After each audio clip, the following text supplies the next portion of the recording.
तरीन वीडियोस के लिए हमारा YouTube चैनल सब्सक्राइब करके बेल आइकन प्रेस करिए ताकि आपको मिले हर अपडेट सबसे पहले।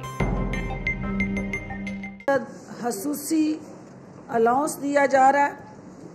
पंजाब हुकूमत ने तनख्वाहों की मद में माहाना 2.4 यानी 2.4 अरब रुपए जो हैं, जो सालाना 29 अरब रुपए बनते हैं, ये इस अलाउंस की मद में सालाना खर्च करना हुकूमत पंजाब ने अवामी मफाद में ये फैसला किया है।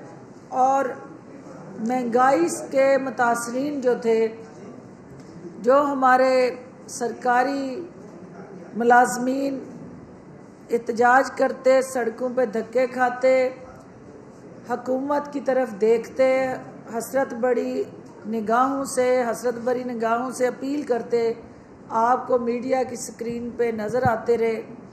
आज वज़ीर आला पंजाब की क़यादत में पंजाब कैबिनेट ने उनके दुखों का मदावा किया, उनके आंसू पहुँचे हैं और उनके लिए ये स्पेशल अलाउंस की जो 29 अरब रुपए की सालाना जो है वो इस पंजाब गवर्नमेंट के बजट पे एक एडिशनल बर्डन था, कैबिनेट ने उसको ऑन करते हुए उसकी मंजूरी दी है।